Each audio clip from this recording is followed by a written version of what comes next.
สู้เคลคักเลยเนาะทุกคนมาเบิ่งผู้สาวสู้เคลนี่อยู่ใน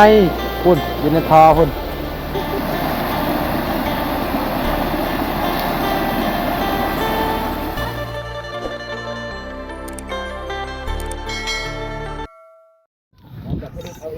ปลา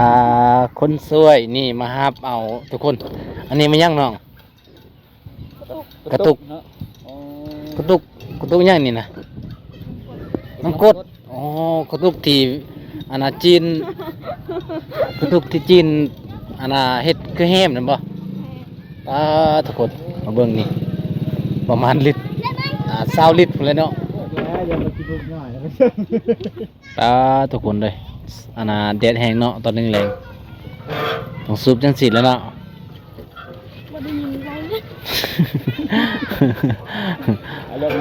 งัดทั้งงัดอันนั้นเด้สิได้ยินยังเสียงมันงัดน่ะต้องล้างกันเนาะเจ้าบ่มีคู่ว่าเซาน้องลาเพิ่นห้ามน้ำโอ้ยสำเนียงก็เก่งสมึกคู่เจ้าบ่มีบ่เขตนี่บ่มีบ่อ๋อต้องใส่อันนี้ทุกคนอันนี้ก็จะเป็นเหล็กเนาะจากเหล็กเก็บมาได้ใส่กับบ่ฮู้แล้วก็มาเฮ็ดแม่นแข็งแรงอันนี้เอาไปกินก็ได้บ่นั้นมันคือออกหน่อยแท้อ๋อสุกบ่แห้งเนาะเสียจับโดยดีสุกใส่อยู่คนละข้างนะมันคือมันหัวน้ำมันต้องบ่ออกอะไร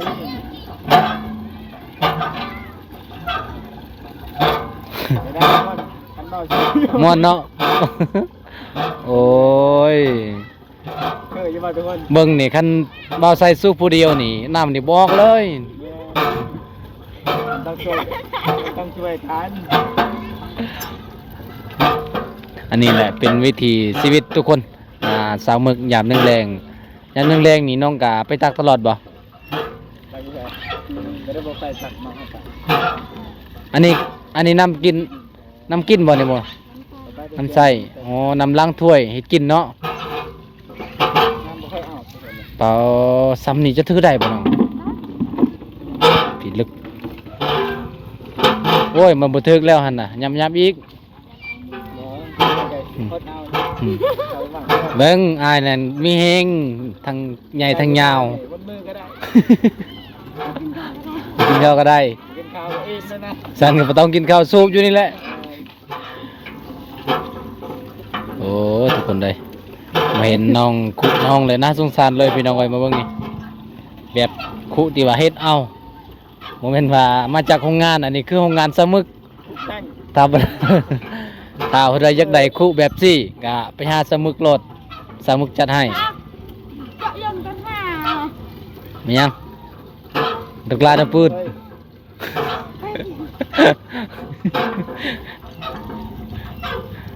เต็มแล้วบ่กลัวอะไรอันนั้นคุหนึ่งเดี๋ยวใดเนาะกลัวอะไรโอ้ยสั่งมันมีความสุขเหลือเกินเนาะ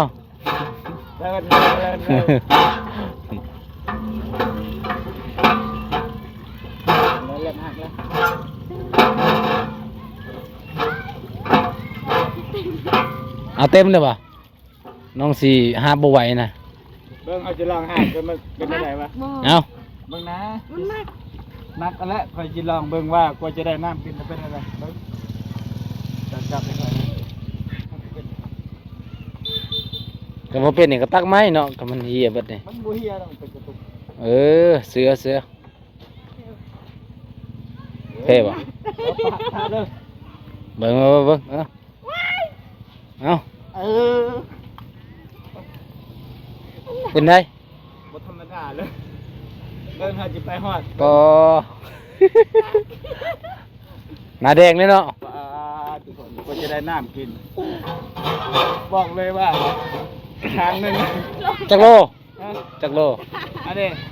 ดูเลยว่าจักโลนั่นลงมาทางเนี่ยเนาะพุ่นทางไปแต่ทั้งนั้นบูปลาเลยไป เราสิแบกเองเลย เอาจะลองเบิ่งกันนะ นี่โอ้ยคนใหญ่ๆยาวๆไปนี่มันแบกไว้อยู่ดอกแข็งๆเนาะโอ้ทุกคน ครับครับผู้ใดอยากเป็นเคยลาวต้อง จังสี่เนาะขยัน ถ้าใครอีก แล้วก็อดทน เดี๋ยวก็ฮอด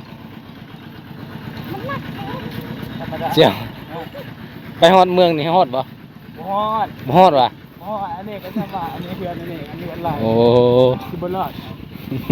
มันหนักอันนี้ทุกคนเบิ่งนี่ มันครั้งหนึงเนี่ยมันตกอยู่20โลบ่ เอาลิตรอ่ะ 20ลิตร ทางหนึ่งของผู้น้อย สองคู่น้อยนะโอ้ เอาเป้งที่ทำแบบนี้ เก่ง เคยหามาเป็น ผู้หญิงมัน ไปหาบ่น่า เคยแล้วก็มันก็สิบ่หนักแต่ว่าเฮาผู้ชายนี่บ่เคยนี่มันหนักทุกคน ไม่ได้ไม่เท่าเคยใช่ป่ะ เป็นลูกเคยได้เนาะแบบนี้เนาะเออ ได้แล้ว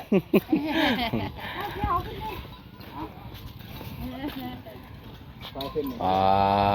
แห้งก็จังเนาะ ในคานแทมหักนะ แม่น เอาทุกคนเลยผมเป็นเรื่องง่ายเด้อทุกคนเด้อเป็นเคยเป็นดี แสดงว่าเก่งเถอะเบิ่งนี่โอ้สันแทบหักเนาะ นักอีดีเด้อเชียว เป็นผู้หญิงกินนี่ต้องหาบน้ำเป็นทุกคนหาบน้ำเป็นแล้วก็ตำข้าวเป็นหรือว่าผัดข้าวต้องเป็น ถ้าบ่เป็นนี่โอ้เขาสิว่าแบบ ผ่านเนาะ ขี้คร้านเลย คือว่าเทศนี้ก็จะหัดเต้นหน่อยๆ นี่หาบแต่น้อยๆประมาณ4-5 ขวบ ไปได้ขับใจเด้อที่ห้ามน้ำครับผม อันนี้ก็จะเป็นเถือนซันของสาวหมึกทุกคน จากที่ไปตักน้ำเราจะไปใส่สมุน ไปใส่ต่อ เอาน้ำเขาไปน้ำได้ปะ อ๋อไปทางใด ได้น้ำใส่ น้ อยากดูใจ ำน้ำเซ่บ่เซละน้องบ่ จะอ่านใช่ตัว เอาอ นี้ ยู่สิละนางก็ได้ ฮะเคยไปหาบ่เซละน้องบ่เคย แต่ละมืออ่านไม่ใช่แต่ละมือธรรมดาดุจะน่าจะโยมขยันจะโยมมันจะดุว่าจะชิโยมน้ำมันเอานิดเดียว สุกเต็มนี่ก็อ้าว โอ้จะถามนะ เอาทุกคนจะได้กับไปติดตามน้องไปอาบน้ำเลย เพราะว่าน้องกะสิไปอาบน้ำอยู่ใส่บ่ทันได้หูนะน้องก็สิไปตอนนี้ทุกคนเกียนแล้วบ่เครื่องเจ้านะ เอาไปเกี่ยมเลยบรรยากาศยามแรงๆทุกคนทักทายสบายดี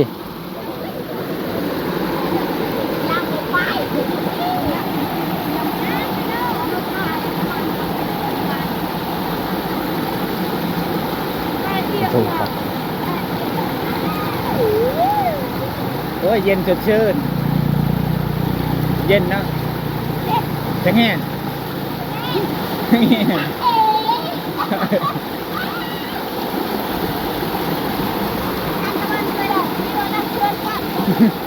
ไปว่าแมลง ไปบ้านมาแรง ไป นะ ว่าแมลงอาจจะชวนไป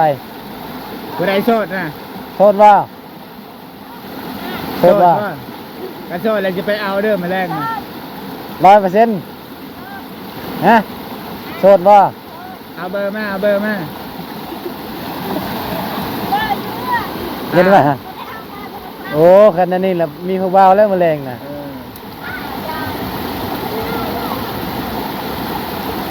อยู่บ้านได้เนี่ยบินเลยเนี่ยฮะลอยน้ ดูใส่เสีย ำลอยน้ ร้อยน้ำเขาไม่เคยไปเสีย ำไปหาอะไรนาร์มเฟสเนี่ยปะนี่นาร์มเฟสเนี่ยนาร์มเฟสเนี่ยพี่ฮักบ่เธอคือกุมพันธุ์โอ้ยแสดงว่าค่อยคือกุมพันธุ์เจ้า ไปที่คนเนี่ยจำเป็นไปยุ่งเลยได้เหรอ อยู่ตรงนี้เยิ่งบ่ตะไหนด้วยเด้อกระหันเล่นน่ะเปิดนั่นนะเบา ครับขึ้นมาเลย เอาทุกคน ตอนนี้กาบรรยากาศยามแรงๆสาวๆกาจะได้อาบน้ำพี่น้องอาบน้ำห้วยมะเร็งจะไปบุญบ่มะเร็ง อ๋อ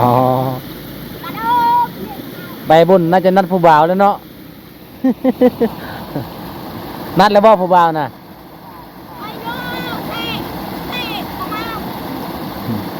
ใช่ตะเมาปลาทูคักอันนี้พี่น้องเอ้ยเฉพาะจินข่าวเนาะสาวเขตนี้ต้องมีก้อนหินก็คือสบู่ธรรมชาติเลย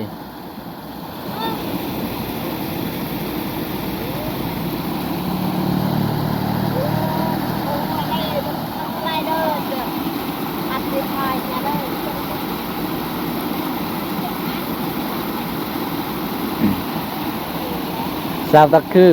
จักปีแล้วสาวตะคือ 10 ปีจะตะคือฮะบริเรียนหนังสือจักปีแหละบ่ฮู้17อ๋อเอาพัวได้แล้วเนาะ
อันนี้จะเป็นผู้สาวบ้านเจ้าป่ะโอแม่นโอ้งามเนาะงามเลยทุกคนงามคือเศร้ามึกเลย แต่ละมือน้องจะคือซีเมนต์น่าจะอาบอยู่นี่นะทุกคนแม่นป่ะแต่ละมือจะมาอาบอยู่นี่ป่ะโอแม่นบ่มีรถโอ้ สาวเขาเลย อันนั้นกับผู้สาวทุกคนผู้สาวบ้านบ้านป่อวะลืมแล้ว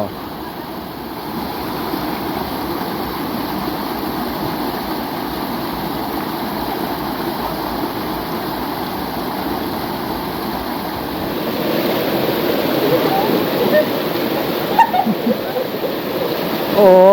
ทูเคลคักเลยเนาะทุกคน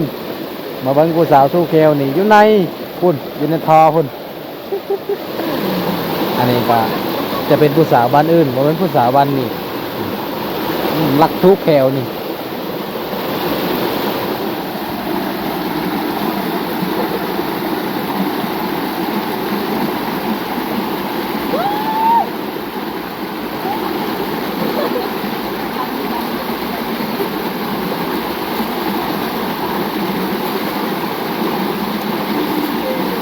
น่าจะบ่หนาวนะพี่น้องเอ้ยเบิ่งผู้สาวอาบน้ำนี่รู้สึกบ่หนาวเลย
แต่งเนี่ยเอาไว้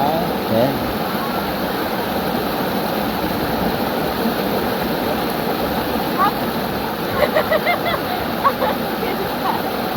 แล้วได้เข่าไปตรงนี้ก่อนเต็มท่อแล้วแหละปลาตายเมื่อไรทั้งล่างเลย บ่ตายดอก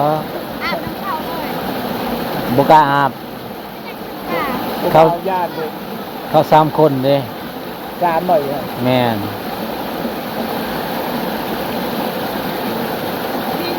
อ๋อ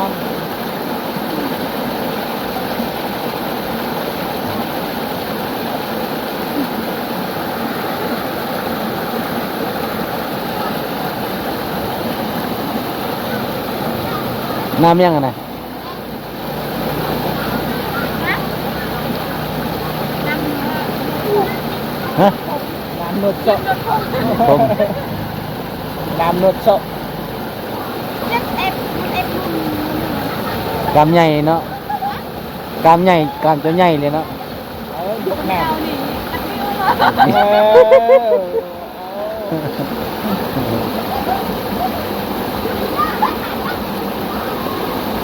ใช่เรื่องมันไม่ได้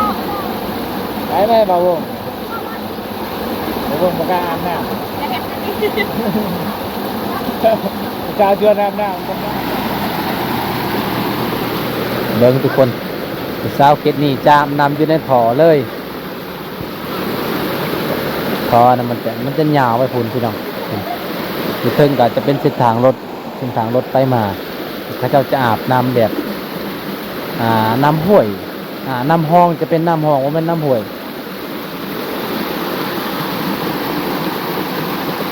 แล้วเราบสาวก็คือ ยิ้มงามนี่เนาะเจ้าเนาะมื้อหนาไปเฮือนเจ้าเด้อมื้อนี้น่าจะพอน้องบังเอิญทุกคนปกติก็สิไปนำสาวมึกแต่นี่มื้อนี้มาพอน้องอายสิไปเยี่ยมยามเจ้าอยู่เฮือนได้ปะไปได้เนาะ ได้ บ่ได้กี่คุย ว้าว ตอนนี้ยังบ่ได้มีแฟนติบ่มีอ๋อทุกคน เดี๋ยวมื้อหน้าบ่วงก็จะไปหาน้องทุกคนเพราะว่าหมู่บ้านน้องก็เป็นหมู่บ้านที่ลึกลับ จะบ่ฮู้ปานใดทุกคน แต่ว่าสิไปลองเบิ่งแต่ว่าน้องสิให้ไปหาทุกคน เดี๋ยวว่าบ่วงก็สิไปหากับทีมงาน เดี๋ยวนี้4 โมงกว่าเอาอีกแล้ว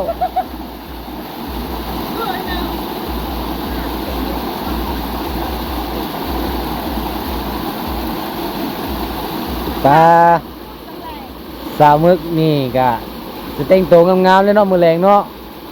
สิไปเลาะบุญสูงเรือพี่น้อง นอน โอ้โหอาบน้ำสักขนาดนี้จะนอนได้แล้ว เดี๋ยวสิถ่าเบิ่งว่าสาวมึกสินอนหรือว่าสิไปทุกคน ตอนแรกนี่น่าจะมีนัดแล้วมั้งอันนี้ก็จะเป็นผู้สาวบ้านอื่นทุกคน เดี๋ยวมื้อหน้าก็สิไปหาน้องๆก่อนเพราะว่าเว้ากับน้องๆแล้วว่าน้องๆไปหาได้ เดี๋ยวมื้อหน้าสิไป บ้านยังไง ฮะ บ้าน ซาตะคือบ่ฮู้เลยซาตะคือ ไปทางไหน ฮะ มันไปทางไหน บ้านปัจจเตียน เราไปจะเปลี่ยนอ๋อ ดินเดินออกไปดินเดิน กินเลยกินด้วยนะ รวย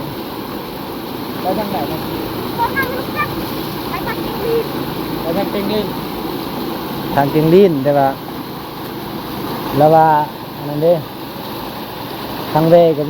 บ้านปัจจเตียนน่ะเฮ้ย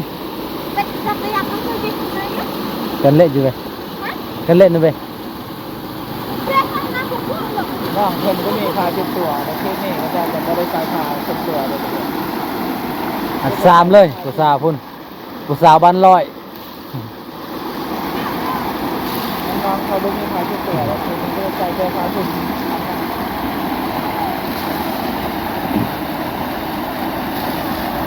เคยว่าอยู่อ้าวหน้าคุ้นๆที่แท้น่ะเห็นเมียกันเจียงเด้มันคืออีหลี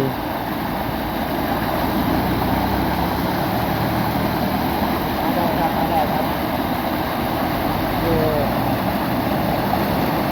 ให้ทุกคนหลายเลยครับ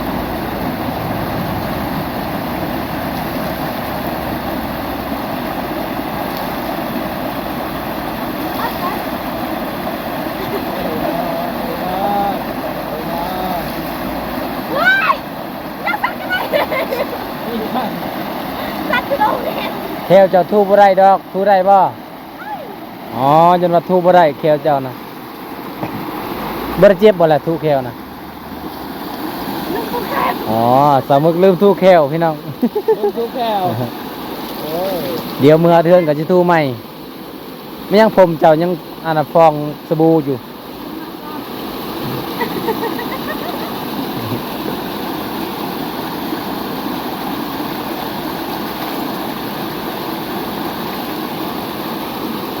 เพื่อนกำใหม่ลืมยังนะ ใช่ เจ้า เจ้าได้ อ๋อเขาอันนั้นเอง เจ้าบ้านใด บ้านหลังเนี่ยบ้านจัดอะไรร้านเนี่ย มาลอง ฮะ ร้านอัปลัมอะไรวะ ร้านนักร้อง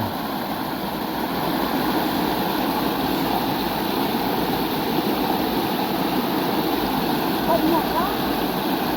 ฮะ